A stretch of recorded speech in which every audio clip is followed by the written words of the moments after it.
దేవుని పరిశుద్ధ గ్రంథంలో నుండి నిర్గమాకాండం 22వ అధ్యాయానికి రండి. నిర్గమాకాండం 22వ అధ్యాయం మొదటి 4 వచనాలు మన ధ్యానము కొరకై చదువుకుందాం. ఒకడు ఎద్దునైనను గొర్రెనైనను దొంగిలించి దాన్ని అమ్మినను చంపినను ఆ ఎద్దుకు ప్రతిగా 5 ఎద్దులను, ఆ గొర్రెకు ప్రతిగా 4 గొర్రెల నీయవలెను. దొంగ కన్నము వేయుచుండగా వాడు దొరికి చచ్చినట్లు కొట్టబడిన ఎడల అందువలన రక్తాపరాధం ఉండదు. సూర్యుడు ఉదయించిన తరువాత వాణ్ణి కొట్టిన ఎడల వానికి రక్తాపరాధం ఉండును. వాడు సరిగా సొమ్ము మరలా చెల్లింపవలెను. వానికేమీ లేకపోయిన ఎడల వాడు దొంగతనము చేసినందున అమ్మబడవలెను.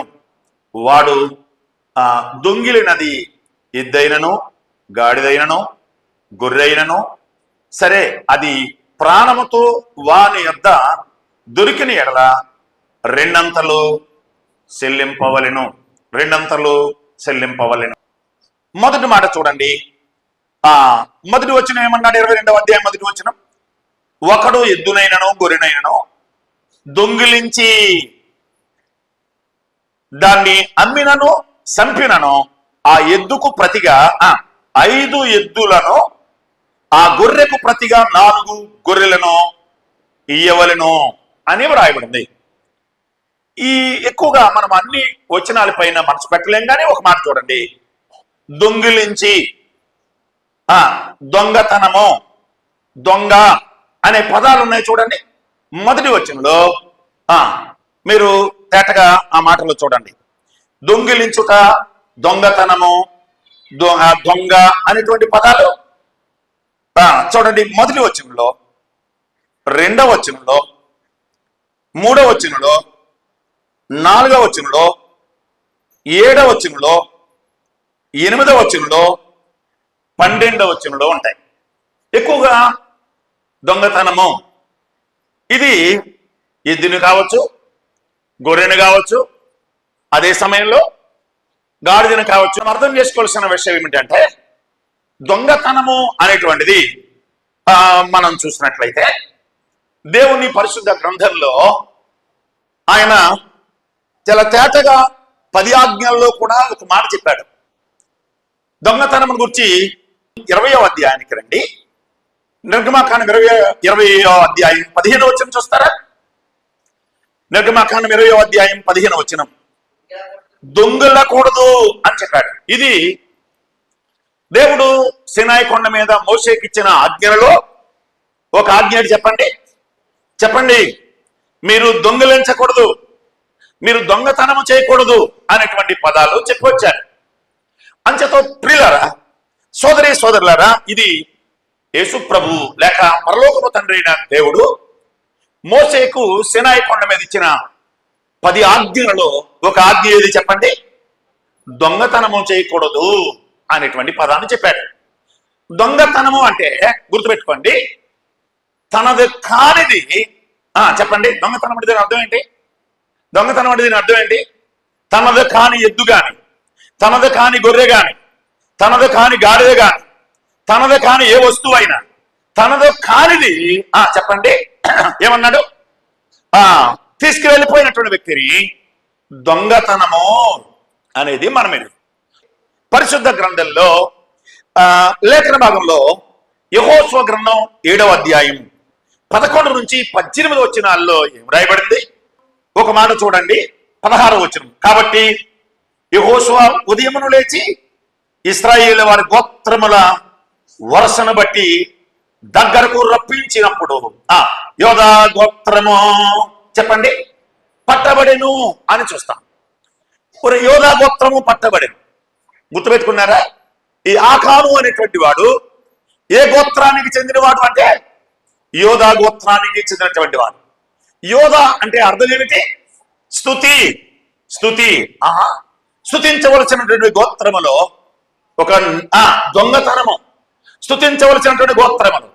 మీరు అర్థం చేసుకోండి, దేవుని పిల్లలుగా సహోదర సహోదరులుగా మనం గుర్తుపెట్టుకోవాల్సిన విషయం, ప్రభువు మనకు ఒక పాత్రని ఇక్కడ ఉంచాడు. చూడండి 16 నుంచి పూర్తి చేద్దాం.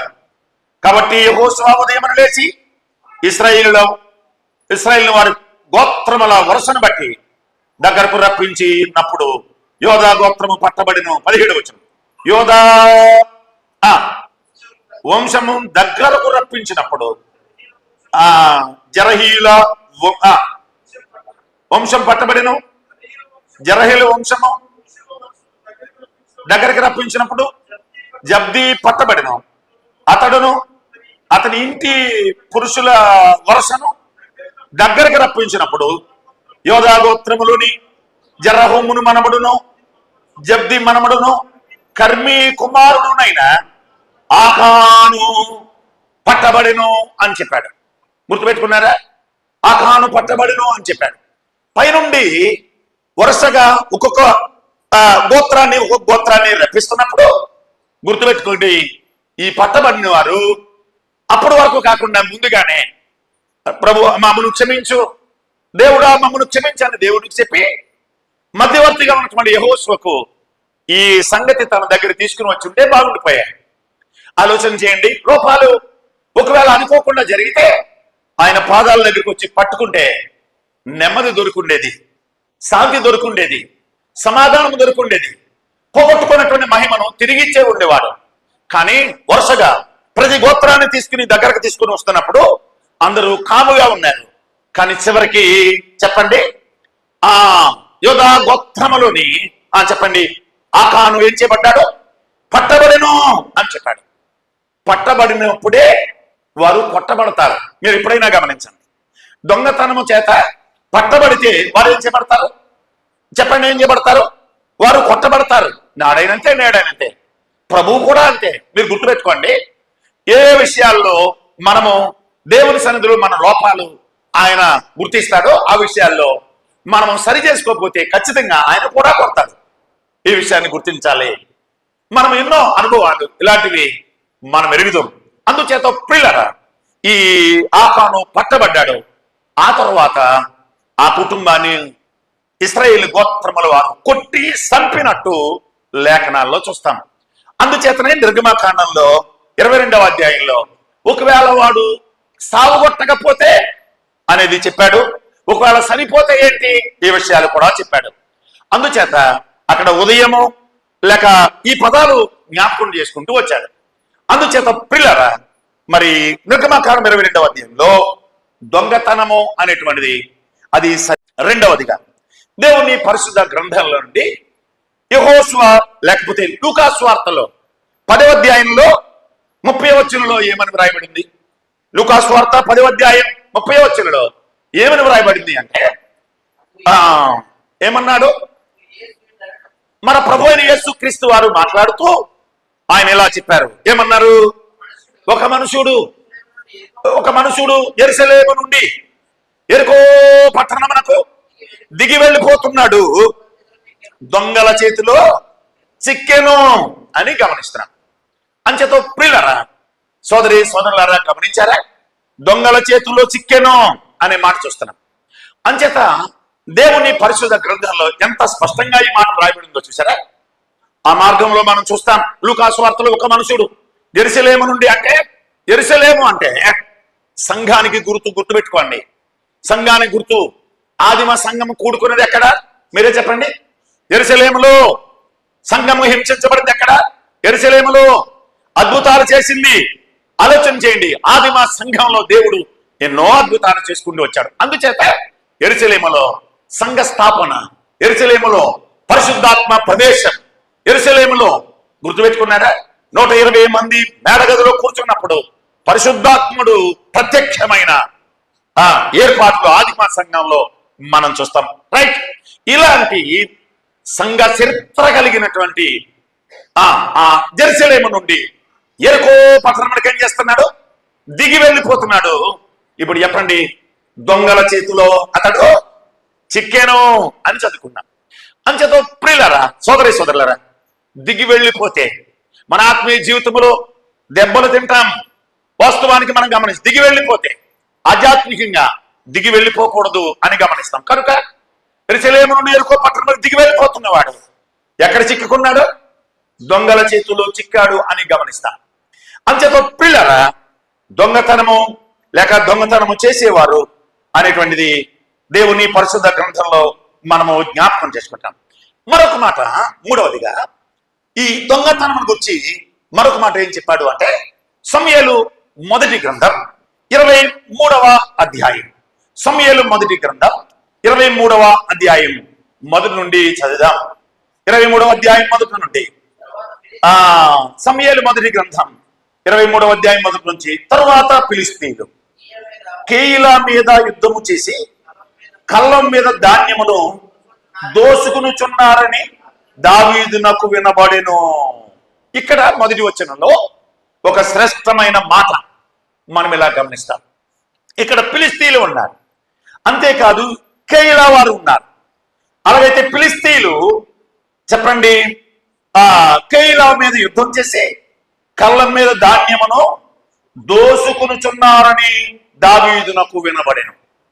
ఈ కేయిలా అనేటువంటి ఈ ప్రాంతం దయచేసి గమనించండి. కేయిలా అంటే వేరుపరచబడుట అని అర్థం. కేయిలా అనగా వేరుపరచబడుట. మరొక అర్థం కూడా చూడగలం, ఆవరింపబడుట అని కూడా చూస్తాం. ఆవరింపబడుట, వేరుపరచబడుట, అదే సమయంలో ఆవరింపబడుట అనే అర్థాలు చూస్తాం. అలాగైతే కేయిలా అనేటువంటి ప్రాంతం ఫిలిష్తీయుల సరిహద్దుల్లో ఉన్న మాట వాస్తవమే కానీ అది మాత్రం గమనించండి, ఫిలిష్తీయులు కాదు, అది ఇశ్రాయేలు భూభాగమే. గుర్తుపెట్టుకోవాలి, అది ఫిలిష్తీయుల సరిహద్దుల్లోనే ఉంది. అలాగైతే కేయిలా ప్రజలు కష్టపడి పొలము దున్ని నాటులు వేసి, అంటే ఊడ్పులు ఊడ్చి దానికి చెప్పండి ఆ రైతు, ఇక్కడ రైతులు ఉన్నారు తెలుసు, దాన్ని కళ్ళం మీదకి ధాన్యం రావాలంటే దానికి ముందు ఎంత ప్రయాసం అండి. భూమిని దున్నాలి, నారు మడేయాలి, అంటే ఆకు మడేయాలి, దాన్ని మళ్ళీ అది పెరిగిన తర్వాత 4 రోజులకి దాన్ని మళ్ళీ తీసి ఇంకా మళ్ళీ దమ్ము చేసి దాన్ని ఊడ్చి రకరకాలుగా ఎంతో కష్టపడి ఆ తర్వాత దానికి ఎలాంటి నష్టం లేకుండా కావలసినటువంటి ఎరువేసి దాన్ని పండించి చివరికి కళ్ళం మీద వచ్చేటువంటి వరకు దాని వెనక ఎంతో శ్రమ ఉంది, ఎంతో కష్టం ఉంది. వ్యవసాయం చేసేవారికి తెలుస్తుంది. వ్యవసాయం యొక్క యజమానికి గాని, వ్యవసాయం చేస్తున్న యజమానురాలు గాని, వ్యవసాయం చేస్తున్న వారు కుమారులు గాని, వారి కుమార్తెలు గాని అందరికీ పనే దీనిలో పొలం చేస్తున్నటువంటి వారు. అయితే ఇక్కడ కేయిలా వారు పొలంలో ధాన్యము పండించుకుని కళ్ళం మీద పెట్టుకుంటే ఫిలిష్తీయులు వీళ్ళ మీద యుద్ధం చేసి దాడి చేసి ఈ ధాన్యాన్ని దోసుకుని పోయారు, అంటే దొంగతనం చేశారు. ఈ సంగతి ఎవరికి వినబడింది? ఇప్పుడు చూడండి, మొదటి వచనం. తరువాత ఫిలిష్తీయులు కేయిలా మీద యుద్ధం చేసి కళ్ళం మీద ధాన్యమును దోచుకునుచున్నారని దావీదునకు వినబడెను. దావీదునకు వినబడింది. అప్పటికే దావీదు సౌలు తరుముతుండగా ప్రాణభయముతో పారిపోయి పరారయ్యి ఆయా స్థలాల్లో దాగుంటున్నాడు. అది మనము 22వ అధ్యాయంలో మనం చూస్తాం. 22వ అధ్యాయంలో మరణ భయం చేత తప్పించుకుని పారిపోతున్నాడు. ఇలాంటి దావీదు దగ్గరికి అబ్యాతారు వచ్చాడు. అది మనము 22వ అధ్యాయం 22వ వచనం 23వ వచనంలో చూస్తాం. దావీదే కష్టాల్లో ఉండగా, దావీదే అపాయంలో ఉండగా, దావీదే ప్రాణభయంలో ఉండగా ఏ సంగతి తెలిసింది దావీదుకి? చెప్పండి, ఏ సంగతి తెలిసింది? ఫిలిష్తీయులు కేయిలా మీద యుద్ధం చేసి చెప్పండి ధాన్యాన్ని దోసుకుని పోతున్నారు. ఎంత బాధకరమైన విషయం చూడండి. కళ్ళం నుంచి ధాన్యం పట్టిపోతే ఈ రైతుకి ఎంత వేదన, ఈ రైతుకి ఎంత కష్టం, ఈ రైతుకి ఎంత కన్నీరు. ఎంతో కష్టపడి భూమిని దున్నుకుని ఎంతో దానికి విత్తనాలు వేసి పలు రకాలుగా రాత్రనక పగలనక నీరు కట్టుకుని దానికి కావలసిన ఏర్పాట్లన్నీ చేసి మా ఇంట్లో ఉన్నటువంటి ద్రవ్యం అంతా ఖర్చు పెట్టి ఆయా స్థలాల నుంచి అప్పు చేసి నేను పంట పండించుకుంటే ఫిలిష్తీయులు మా మీద యుద్ధం చేసి ధాన్యాన్ని దోచుకొనుచున్నారు అని వేదన ఆ రైతు ఉండిపోతుంది. ప్రియమైన వారలారా, చూశారా? అలాంటి వేదన, అలాంటి బాధపడుతున్న సమయంలో కేయిలా వారు బాధ ఎవరికి వినబడింది? చెప్పండి, నాకున్న మాట చెప్పండి. దావీదునకు వినబడింది. వాస్తవానికి దావీదు అలాగా అనుకోవచ్చు, ఏంటి నేనే కష్టాల్లో ఉంటే, నేనే ఇబ్బందుల్లో ఉంటే ఎందుకబ్బా ఇది అని చెప్పి అనుకోవచ్చు. కానీ దావీదు అలా అనుకోలేదు. ఏం చేశాడో చూడండి, 2వ వచనం. అంతటా దావీదు, 2వ వచనం, సమూయేలు మొదటి గ్రంథం 23వ అధ్యాయం 2వ వచనం. అంతటా దావీదు, నేను వెళ్ళి ఈ ఫిలిష్తీయులను హతము చేయుదునా అని యెహోవా యొద్ద విచారణ చేయగా, యెహోవా నీవు వెళ్ళి ఫిలిష్తీయులను హతము చేసి కేయిలాను రక్షించుమని దావీదునకు సెలవిచ్చెను. ఆలోచన చేయండి. మనకు నష్టమైనప్పుడు గుర్తుపెట్టుకోండి, మొట్టమొదటిగా చేయవలసింది ఏం చెప్పండి? ప్రభువు దగ్గరకు రావడం. దావీదు యొక్క అలవాటు చూడండి. 4వ వచనం, 23వ అధ్యాయం 4వ వచనం కూడా పదం ఉంటుంది. దావీదు మరలా యెహోవా యొద్ద విచారణ చేసి, చాలు. 11వ వచనం, కేయిలా జనులు నన్ను అతని చేతికి అప్పగించుదురా, నీ దాసుడు నాకు వినబడినట్లు సౌలు దిగివచ్చునా, ఇశ్రాయేలు దేవా యెహోవా దయచేసి నీ దాసుడైన నాకు దానిని తెలియజెప్పమని ప్రార్థింపగా. చెప్పండి, ఏ అలవాటు ఉంది? ఏ సంగతి అయినా ఎక్కడ తీసుకొస్తాడు? అది కష్టమైన, అది మేలైనా కీడైనా, ప్రభువా ఇది నేను చేయగలనా లేదా, ఇలాగూ దావీదుకి అలవాటు ఉంది. 2వ పుస్తకంలో కూడా, సమూయేలు మొదటి గ్రంథం 2వ గ్రంథంలో కూడా ఆ పదాలు దావీదుకి బాగా ఇష్టం. చూడండి, 2వ గ్రంథం, సమూయేలు 2వ గ్రంథం 5వ అధ్యాయం 19వ వచనాన్ని చదువుదాం. 5వ అధ్యాయం 19వ వచనం, దావీదు, నేను ఫిలిష్తీయులకు ఎదురుగా పోయేదనా, వారిని నా చేతికి అప్పగింతువా అని యెహోవా యొద్ద విచారించినప్పుడు. 23వ వచనం, దావీదు యెహోవా యొద్ద విచారణ చేసిన. దావీదుకు ఉన్నటువంటి అలవాటు చూడండి. ఒక భక్తుడికి ఉండే అలవాటు ఏంటి?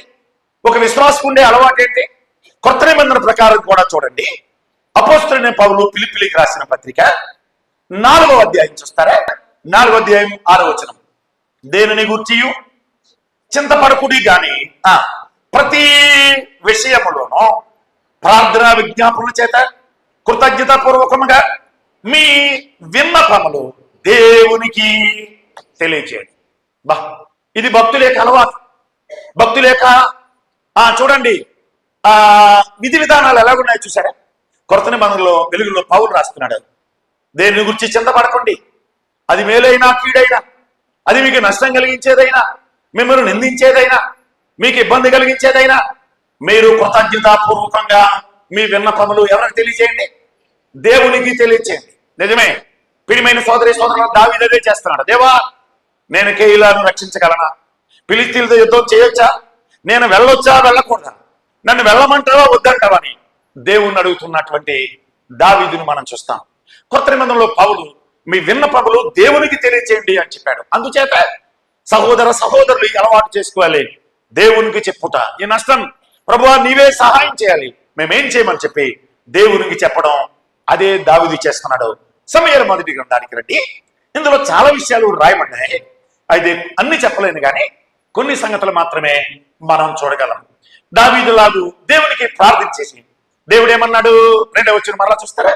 2వ వచనం, 23వ అధ్యాయం సమూయేలు మొదటి గ్రంథం 2వ వచనం. సమూయేలు మొదటి గ్రంథం 23వ అధ్యాయం 2వ వచనం. అంతటా దావీదు, నేను వెళ్ళి ఈ ఫిలిష్తీయులను హతము చేయుదునా అని యెహోవా యొద్ద విచారణ చేయగా, యెహోవా నువ్వు వెళ్ళి ఫిలిష్తీయులను హతము చేసి కేయిలాను రక్షించుమని దావీదునకు సెలవిచ్చిన. మీరు గుర్తుపెట్టుకోండి, ఎల్లయ్యా పర్వాలేదు వెళ్ళు, నేను చెప్తున్నాను కదా. దేవుడే చెప్పాడు, దావీదుకి దేవుడే చెప్పాడు.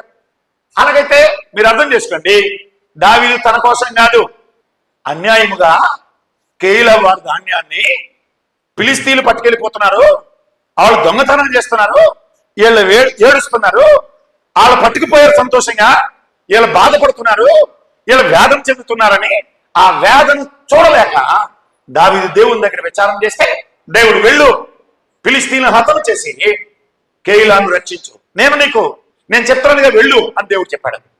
ఇప్పుడు దావీదుతో ఉన్నవారు ఏం చేస్తున్నారు చూడండి. ఇప్పుడు దావీదుతో ఉన్నవారు మూడవ వచనం 23వ అధ్యాయం 3వ వచనం. దావీదుతో కూడా ఉన్న జనులు దావీదుతో కూడా ఉన్న జనులు మేము ఇచ్చట యోధా దేశములో ఉండినను మాకు భయముగా ఉన్నది. ఫిలిష్తీయుల సైన్యమునకు ఎదురుగా కేయిలాకు మేము వచ్చిన ఎడల మరింత భయము కలుగుచున్నది కదా అని దావీదుతో కోరారు. దావీదు దగ్గర ఉన్న జనులు 600 మంది. ఎక్కడ చూస్తాం? ఒకసారి 13 వచ్చింది చూడండి. 23:13 సమూయేలు మొదటి గ్రంథం. అంతటా దావీదును దాదాపు 600 మంది అయినా, ఇప్పుడు మీరు చూడండి, 600 మంది అయినా అతని జనులు ఏమంటున్నారు? అయ్యా దావీదా, మేము యోధా దేశములో ఉన్నా మాకు ఎలా ఉంది చెప్పండి, మాకు భయం వేస్తుంది. అలాగని చెప్పి మేము యుద్ధ సామాగ్రి తీసుకుని నీతో బయలుదేరి మేము ఫిలిష్తీయులకు ఎదురుగా కేయిలా పక్షంగా నీ పక్షంగా మేము వస్తే మరింత భయం వేస్తుంది. భయము ఇంకా చెప్పండి, మరింత భయం వేస్తుంది, మరింత భయం వేస్తుంది. రైట్, మీరు అర్థం చేసుకోవాలి. దావీదు దేవుడు ఏమన్నాడు? దొంగతనం జరిగింది ఎక్కడ? చెప్పండి, ఎవరికి? కేయిలా వారికి. దొంగతనం చేసింది ఎవరు? ఫిలిష్తీయులు. ఈ సంగతి వినబడింది ఎవరికి? దావీదుకి. దావీదు హృదయం నొచ్చుకుని అరే వీళ్ళు అన్యాయం అయిపోయారే, ఈ కష్టపడిన వారు అన్యాయం అయిపోయారని చెప్పి దేవునికి ప్రార్థించి, నేను వెళ్ళి కేయిలా వారికి ఏమన్నా నేను న్యాయం చేయగలనా అని చెప్పి దేవుని దగ్గర ప్రార్థన చేస్తే వెళ్ళమని దేవుడు చెప్పాడు. దావీదుతో ఉన్నవారు 600 మంది. నీతో మేము రావాలంటే ఇక్కడ ఉండాలన్నా అని చెప్పండి, మాకు భయంగా ఉంది. నీతో మేము కేయిలాకి రావాలన్నా, ఫిలిష్తీయులను ఎదురు లేక కేయిలాను వెళ్ళి ఫిలిష్తీయులకు ఎదురుగా పోవాలన్నా మాకు మరింత భయమో ఇంకా చెప్పండి, మరింత భయం వేస్తుంది అని. భయం. అర్థం చేసుకోండి, ఈ భయం ఎక్కడ ప్రారంభించబడింది బైబిల్లో? ఆదికాండం 3వ అధ్యాయం. ఈ భయం ఎక్కడ ప్రారంభించబడింది బైబిల్లో? ఆదికాండం 3వ అధ్యాయం 9-10 వచనాల్లో మనం చూస్తాం. 9-10 వచనాల్లో చూస్తాం. దేవుడని యెహోవా ఆదామును పిలిచి నువ్వెక్కడున్నావు అని అడిగినప్పుడు అందుకు అతడు నేను తోటలో నీ స్వరం విన్నప్పుడు దిగంబరనే ఉంటుంది కనుక భయపడి. ఇప్పుడు చెప్పండి, భయం ఎక్కడ ప్రారంభించబడింది? ఆజ్ఞ అతిక్రమించిన తర్వాత, దిగంబరత్వంలోనికి వచ్చిన తర్వాత, దేవునికి విరోధ అయిన తర్వాత భయం. నాడైనా నేడైనా దేవుని లేఖనాలకు కట్టుబడి దేవుడు చెప్పినట్టుగా జీవిస్తూ దేవుడు చెప్పినట్టుగా అడుగులు ముందుకేస్తే వారికి ఎప్పుడైనా ధైర్యంగా ఉంటుంది. దేవుని లేఖనంలో ఏదైనా మనము ఆలోచన చేయండి, అనుకోకుండా ఏదైనా ఒక లోపం జరిగితే అది భయంగానే ఉంటుంది. అందుచేత ఈ భయము ఎప్పుడు ఏర్పడింది అంటే 2వ అధ్యాయంలో కాదు, ఈ భయము ఆదికాండం 3వ అధ్యాయంలో ఆరంభించబడింది. అందుచేత భయం. ఇక్కడ సమూయేలు దావీదు దగ్గర ఉన్నటువంటి సేవకులు అంటే అతని పనివారు 600 మంది. అయ్యా నువ్వే యుద్ధానికి వెళ్ళి మేము యోధా దేశంలో ఉన్నా మాకు భయం వేస్తుంది, అలాగని చెప్పి నీతో పాటు మేము వచ్చేసామనుకో మాకు మరీ భయం వేస్తుంది. ఇప్పుడు మీరు చెప్పండి, ఎంత మంచి దావీదో తెలుసా? దావీదు ఎంత మంచి దావీదో తెలుసా? ఈ స్థానంలో కానీ నేనుంటే, ఈ స్థానంలో కానీ ఈ స్థానంలో నేనున్నా, గిద్యోను న్యాయాధిపతుల గ్రంథం 7వ అధ్యాయంలో యుద్ధానికి వచ్చే వాళ్ళు పిరికి వాళ్ళు ఎవరుంటే వెనక వెళ్ళిపోండి అన్నాడు. యుద్ధం చేయడానికి వెళ్ళాలి, పిరికి వారు ఎవరుంటే వెనక వెళ్ళిపోండి అంటే 23,000 మంది వెనక వెళ్ళిపోయారు, 22,000 మంది వెనక వెళ్ళిపోయారు. ఆ తర్వాత మళ్ళీ ఇంకా మరికొన్ని 10,000 మంది మిగిలారు. 10,000 మందిలో మళ్ళా చెప్పండి 3,000 మంది మాత్రమే ఉన్నారు, 300 మంది ఉన్నారు. 10,000 మందిలో చెప్పండి 9,000 చెప్పండి 900 చెప్పండి 700 మంది వెనక వెళ్ళిపోయారు. నేనున్నా, నువ్వు భయపడుతున్నారు, వెళ్తే వెనక వెళ్ళిపోండి అందునేమో. కానీ దావీదు ఏం చేశాడో చూడండి. ఎంత బాగుందో చూడండి. దావీదు ఏం చేశాడు? 3వ వచనం లేక 4వ వచనం 23వ అధ్యాయం 4వ వచనం. దావీదు మరలా యెహోవా యొద్ద ఓరే మరలా యెహోవా యొద్ద విచారణ చేశాను. ఏంటి, ఆల్రెడీ దేవుడు వెళ్ళు అని చెప్పాడు. అంటే ప్రజలు వెనక్కలాగుతున్నారు, ప్రోత్సహించట్లేదు, వెనక్కలాగుతున్నారు, ఆటంకంగా ఉన్నారు. ఈయన నమ్ముకుని వచ్చారు 600 మంది. ఈయన కష్టాల్లో ఉంటున్న 22వ అధ్యాయంలో వచ్చారు ఈయన దావీదు దగ్గరికి. అందుచేత ఈ ప్రజలు వెనక్కలాగుతున్నప్పుడు దావీదు వీరిని తోలనాడుకోకుండా, వీరిని చెదరగొట్టుకోకుండా, వీరిని పొగొట్టుకోకుండా ఎంత మంచి మనసు గలవాడు దావీదు. చూడండి ఏమంటున్నాడు 4వ వచనంలో, దావీదు మరలా యెహోవా యొద్ద విచారణ. మరలా అంటే అంతకుముందు 2వ వచనంలో చేశాడు. ఇప్పుడు మరలా యెహోవా యొద్ద విచారణ చేసి ఏమనంటండి, విచారణ చేశాను.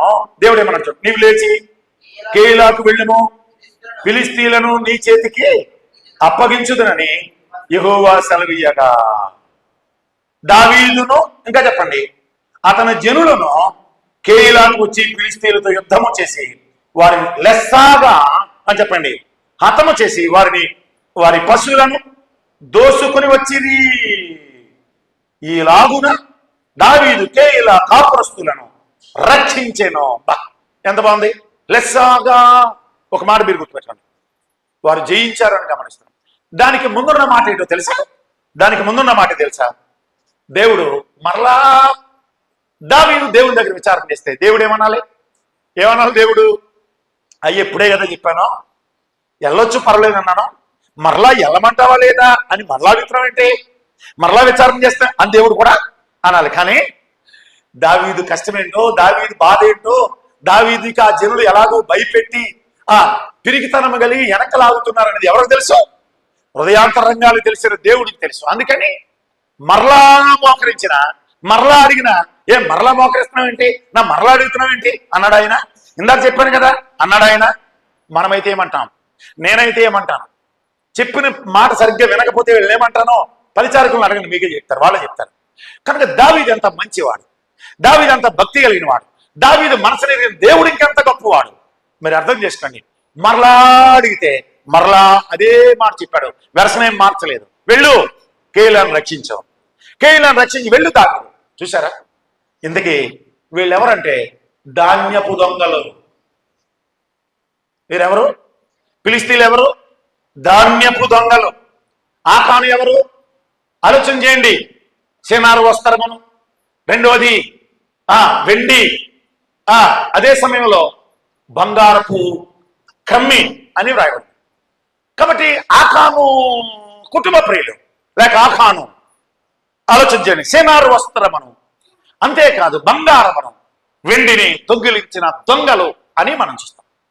అంత మాత్రమే కాదు, ఫిలిష్తీయులు ధాన్యము దొంగిలించిన దొంగలు అని మనం చూస్తాం.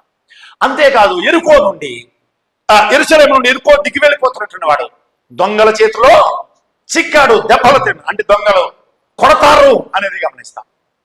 అందుచేత పిల్లరా, సోదరులారా, గుర్తుపెట్టుకున్నారా? నాకు తెలిసిన ఆలోచన చేయండి. ఒక మాట గుర్తు వస్తా ఉంది మీకు, నేను ఇదివరకు జ్ఞాపకం చేయలేదు. అపోస్తలుడైన పౌలు కూడా తన సేవ అనుభవాల్లో ఇలాంటి అనుభవాలు ఎన్నో ఆయన కూడా కలిగి ఉన్నాడు. ఒక మాట చూస్తారా? కొరింథీయులకు రాయబడిన 2వ పత్రిక, కొరింథీయులకు రాయబడిన 2వ పత్రిక, మనము ఒక మాట చూడండి. 2వ పత్రిక 11వ అధ్యాయం 26వ వచనం చూద్దామా? 11వ అధ్యాయం 26వ వచనం. అనేక పర్యాయములు ఆ ప్రయాణములను, నదుల వలనైన ఆపదలను, దొంగల వలనైన ఆపదలను, నా స్వజనుల వలనైన ఆపదలను. పౌలు యొక్క సేవ అనుభవాలు, పౌలు యొక్క సేవలో అనుభవాలు, నదుల వలన ఆపదలు, దొంగల వలన ఆపదలు. ఇంకా మనం పైనుంచి చూస్తే తేటగా మాటలు చెప్పాడు. అది మనము ఇంకా మనము 26వ వచనమే కాకుండా పై వచనాన్ని మనం చూస్తే ఇంకా ఎన్నో విషయాలు ఇక్కడ తేటగా చెప్పుకుంటూ వచ్చాడు. అంచేత ప్రియులారా, సోదరులారా, దేవుని పరిశుద్ధ గ్రంథంలో కొరింథీ పత్రికలో పౌలు సేవ అనుభవాల్లో 23 నుంచి మనం చూస్తే వారు క్రీస్తు పరిచారకుల, కొరింథీ 2వ పత్రిక 11వ అధ్యాయం 23 నుంచి, వారు క్రీస్తు పరిచారకుల, వెర్రివాని వల్లే మాట్లాడుచున్నాను, నేను మరి ఎక్కువగా క్రీస్తు పరిచారకుడను, మరి విశేషముగా ప్రయాసపడితిని, మరి అనేక పర్యాయములు శరసాల్లో ఉంటిని, అపరిమితముగా దెబ్బలు తింటిని, అనేక మార్లు ప్రాణాపాయములలో ఉంటిని, యోధుల చేత 5 మార్లు ఒకటి తక్కువ 40 దెబ్బలు తింటిని, ముమ్మారు బెత్తములతో కొట్టబడి తిని, ఒకసారి రాళ్లతో కొట్టబడి తిని, ముమ్మారు ఓడ పగిలి శ్రమపడి తిని, ఒక రాత్రి మగలు సముద్రములో గడిపి తిని, అనేక పర్యాయములు ప్రయాణములలోను, నదుల వలనైనను ఆపదలలోను, దొంగల వలనైనా ఆపదలలోను, నా స్వజనుల వలనైనా ఆపదలలోను, అన్యుల వలనైనా ఆపదల్లోను, పట్టణములో ఆపదల్లోను, అరణ్యములో ఆపదల్లోను, సముద్రములో ఆపదల్లోను, కపట సహోదరుల వలన ఆపదల్లోను ఉంటిని. ఏ లిస్ట్ చెప్పాడండి? పౌలు యొక్క సేవా అనుభవాలు ఎన్నో. ఎందుకు జ్ఞాపకం చేస్తున్నానంటే, దొంగలు అనేటువంటిది ఏంటో తెలుసా? వారిది కాని వస్తువు కానీ, వారి కానిది ఏదైనా కానీ తీసుకుని వారు ఏం చేస్తారు? పట్టుకుని పోతారు. అందుచేత వారు దొంగలు అని లేఖనంలో రాయబడింది. వారు దొంగలు. సరే, దీంట్లో దొంగలో ఉన్నటువంటి ఒక మంచి విషయాన్ని పరిశుద్ధాత్ముడు బయటికి తీసుకొచ్చి రాయించిన మాట ఒక మాట మీకు జ్ఞాపకం చేస్తున్నాను. మంచి విషయాన్ని అంటే ఏదో దొంగ మంచి చేస్తున్నాడని కాదు. దేవుని పరిశుద్ధ గ్రంథంలో తెస్సలోనికైలకు రాయబడిన పత్రికలో అదే సమయంలో 5వ అధ్యాయం 2వ వచనంలో 4వ వచనంలో, తెస్సలోనికైలకు రాయబడిన మొదటి పత్రిక 2వ అధ్యాయం 5వ అధ్యాయం 2వ వచనంలో 4వ వచనంలో ప్రభు యొక్క రాకడ చెప్పండి, దొంగ వలే వస్తాను అని చెప్పాడు. ప్రభు యొక్క రాకడ సంఘాన్ని తీసుకెళ్ళడానికి దొంగ వలే వస్తాను అన్నాడు. అంతేకాదు పేతురు 2వ పత్రిక 3వ అధ్యాయం 10వ వచనంలో, పేతురు 2వ పత్రిక 3వ అధ్యాయం 10వ వచనంలో, దొంగ ఎలాగూ వచ్చినో అలాగూ మనిషి కుమారుడు రాక వస్తుంది అన్నాడు. ఏంటబ్బా ఈ వచనం చదివినప్పుడు నాకు అనిపించింది, నాకే కాదు ఒక పెద్ద ఆయన కూడా వాక్యం చెప్తూ ఈ మాట చెప్పాడు, దొంగ వల్లే ఎందుకు పోల్చుకున్నా ప్రభువా అని నేను కూడా ఈ వచ్చిన దగ్గర ఆగే ఆలోచించి ప్రార్థించాను. ఇంకొక గొప్ప దైవజనుడు చెప్పినప్పుడు నేను విన్నాను, దొంగ వచ్చంట చెప్పండి ఏం పట్టుకెళ్ళిపోతాడు? విలువైన వస్తువులు, విలువైన వస్తువాహనాలు, విలువైనవి. అంతేగాని సామాన్యమైన విలువ లేని పట్టుకెళ్తాడా? పట్టుకెళ్తాడు. మీకు మాట జ్ఞాపకమేనా? దొంగలు ఎవరైనా మన ఇంటిలో పడితే మన ఇంటి చివర ఉన్నటువంటి ఆ డస్ట్బిన్ లో ఉన్నటువంటి కాగితాలు పట్టుకెళ్తారా? బీరువాలో ఉన్న కట్టలు పట్టుకుపోతారు, బంగారం పట్టుకుపోతారు. అంటే దొంగ విలువైనవి పట్టుకెళ్ళిపోతాడు.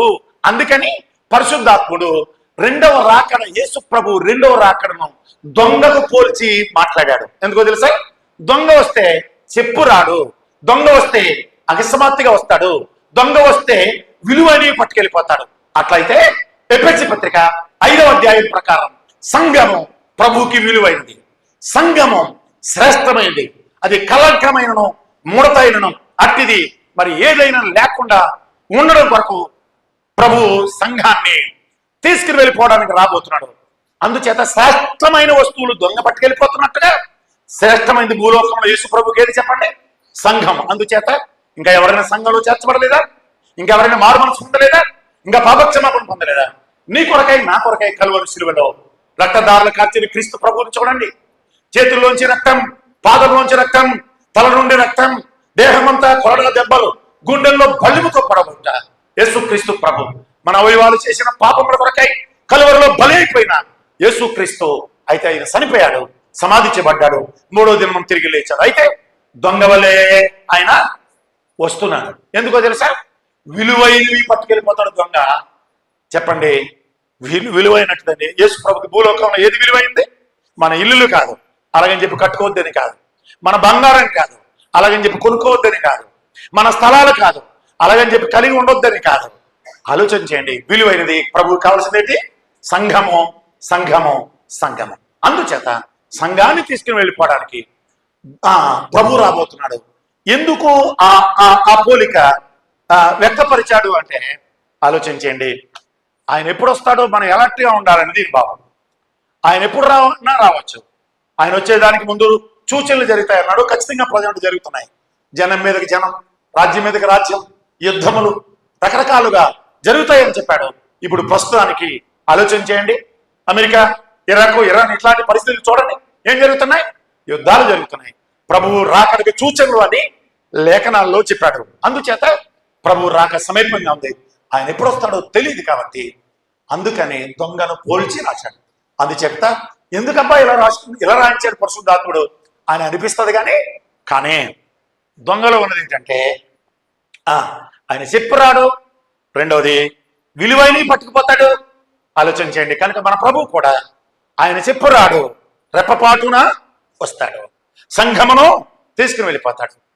ఎందుకు అంటే ప్రపంచం అంతటిలో విలువైనది సంఘం. అపొస్తలుల కార్యాలు 20:28 ప్రకారం దేవుడు తన స్వరక్తం ఇచ్చి సంపాదించిన తన సంఘం.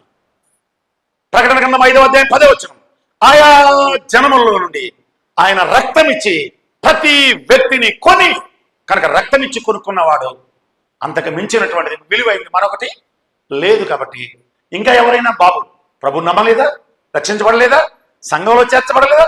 సోదరులారా, ప్రభు నమ్మండి, సంఘంలో చేర్చబడండి, దైవరాజ్యానికి వారసులు కండి. నీ కొరకే ప్రభు మరలా తిరిగి రాబోతున్నాడు. అలాగూ ప్రభువుని నమ్మి సంఘంలో చేర్చబడి ప్రభు రెండవ రాకడ కొరకు ఎదురు చూడాలని, నిరీక్షణ కలిగి ఉండాలని, కనిపెట్టాలని ప్రభువు నామమున తెలియచేస్తున్నాం. ప్రభు ఈ మాటలు మనందరి కొరకు దీవించి ఆశీర్వదించునుగాక.